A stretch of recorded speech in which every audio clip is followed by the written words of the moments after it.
Windsor Castle, February 5th, 2026. The clock struck 9, but for Prince Harry, time had stopped years ago. What happened inside those stone walls wasn't just a meeting, and it certainly wasn't a family reunion. It was an extraction, a rescue mission for a man who didn't even realize he was being held captive until the moment he started speaking. If you think you know the story from the headlines, you are looking at the wrong screen. The real story isn't about a prince coming home. It's about a man escaping a laboratory. Before we unlock the vault on the most explosive royal testimony in a century, make sure you hit that subscribe button and turn on notifications, because the algorithm is trying to bury this story. And you need to be in the room when the next shoe drops. Let's look at the timeline, because the devil is always in the details. And the details here are terrifying. Official aides will tell you Harry requested this appearance for urgent matters of personal clarity. That is palace code. That is polite diplomatic speak for a psychological emergency. When a member of the royal family uses the word clarity, they usually mean survival. But why now? Why February 5th, 2026? Why, after 3 years of silence, memoirs, and Netflix specials, does he walk into the lion's den alone? Because, according to sources deep within the household, the man who walked into Windsor Castle wasn't the rebel prince we saw on Oprah. He was a ghost. Harry didn't talk about drifting affections. He didn't talk about arguments over money. He talked about erasure. He painted a picture of a life in Montecito that wasn't a home, but a content factory, where he was the raw material. He told the Royal Council under oath that by 2024 he had become unrecognizable to himself. And he didn't mean spiritually. He meant physically. We are talking about a chilling regime of mandated photography approvals. We are talking about a husband who was banned from taking candid photos of his own life unless they were pre-screened for brand incongruities. Imagine that. You are at a barbecue, you snap a photo of your friend, and your phone is confiscated because the lighting doesn't match the aesthetic of the fiscal quarter. That is not marriage, that is management. But it gets darker. Harry revealed an incident from June 2025 that frankly sounds like something out of a dystopian horror movie. The Skin Savvy Institute in Beverly Hills. Harry thought he was going for a checkup. He walked into a room and was handed a brochure. Not for health, but for renovation. PRP treatments, temporal fillers, jawline tightening. Why? Because, as he was coldly informed, these procedures were necessary to _for_the job market. He is a prince of the blood, and he was being told he needed a tune-up to stay sellable. He told the council he walked out. He left her in the room with the brochure. He drank alone in Santa Monica that night, not out of anger, but out of shame. He said, quote 5, "This is the pivot point. This is where the narrative shifts from a celebrity breakup to a psychological hostage situation." Harry admitted that the insults we all heard, the jabs at William's baldness, the _6_ comments in his memoir, those weren't his thoughts. They were scripts. He confessed that he mocked his brother for going bald because he was terrified of his own reflection. He said, "William owned it. He wore it like armor. I spent 3 years running from mirrors." Think about the psychology of that. Meghan Markle, according to this testimony, would openly ridicule both brothers behind closed doors. She called them Windsor weaklings. She called them aging ginger ghosts. She told Harry that no one buys into a fading product. King Kodak, she called William. The budget, Windsor. Now, pause. Visualize the room. The Privy Council chamber. Stone walls that have absorbed centuries of secrets. You have the aides, the scribes, the lawyers. And you have Princess Anne, the Princess Royal, the iron backbone of the monarchy. She isn't there to offer tea and sympathy. She is there to assess the structural integrity of the institution. She sat there, listening to her nephew deconstruct his own humiliation for 37 minutes. She didn't flinch. She didn't gasp. And when he finished, when the echo of his voice died out, she didn't hug him. She leaned forward and delivered the line that will haunt the history books. "Words are one thing, Harry, but what about the damage done?" That is the moment the ground shifted. Anne wasn't asking about his feelings. She was asking about the liability. She was asking about the cost. And within hours, that question turned into action. By midday, Anne had instructed the palace legal team to review the custodial agreements. This is the nuclear option. This is the red button. We are no longer talking about a sad prince. We are talking about the safety and representation of Archie and Lilibet. Because what Harry confessed about his children is the most disturbing part of this entire saga. He called Montecito a, quote, 12. He said schedules revolved around TikTok metrics, not nap times. He said, quote, 13. Let that sink in.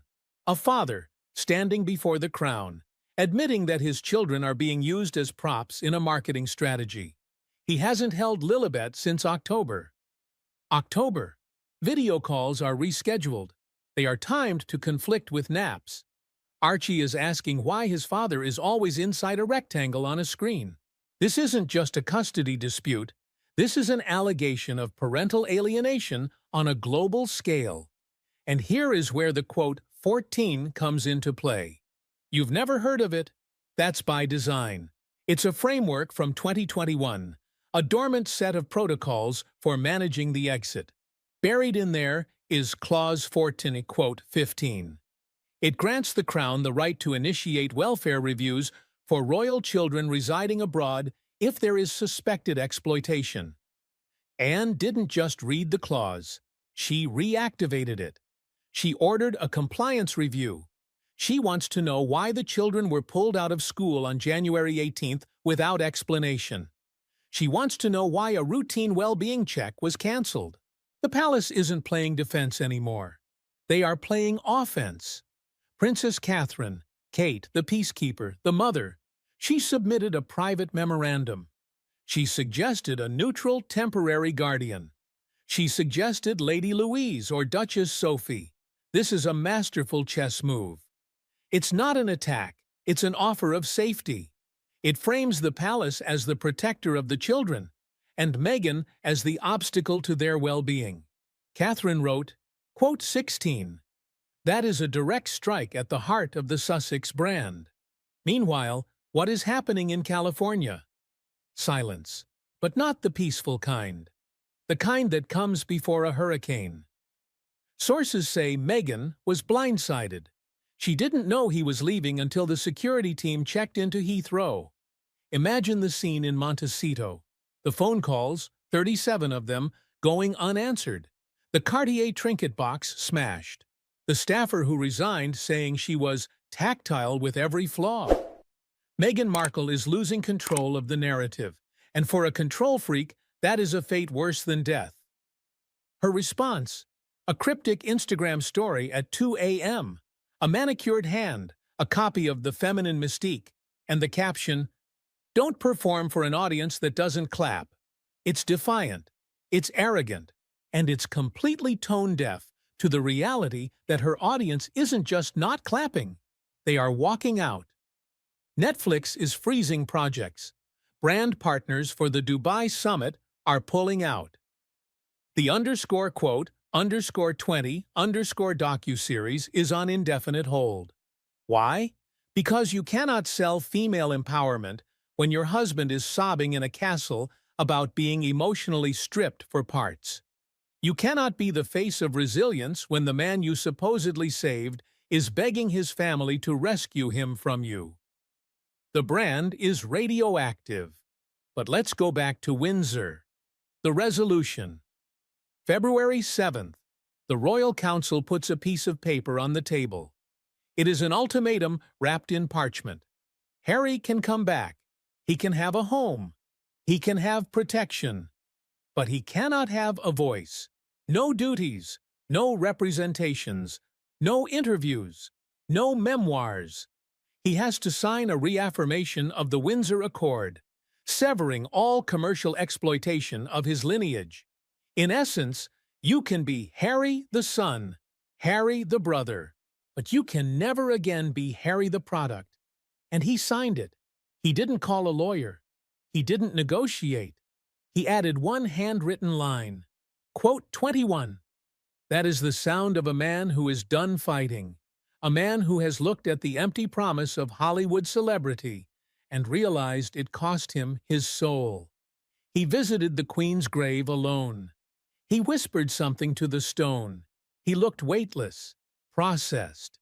This wasn't a victory lap, it was a surrender, but a surrender to his family, to save himself from the avatar he had created. Now, the cliffhanger, the question that should be keeping you up at night.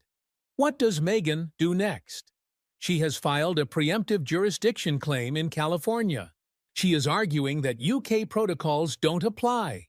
She is isolating. She is cornered. And a cornered narcissist, allegedly, is the most dangerous creature on Earth. Will she release the tapes? Will she write the book that burns it all down? Or will she use the children as the ultimate leverage? The palace has issued a 14-day inquiry. The clock is ticking. If she doesn't answer, we could see international child welfare experts involved. We could see a custody battle that makes War of the Roses look like a playground skirmish. Prince William's stance is the final nail.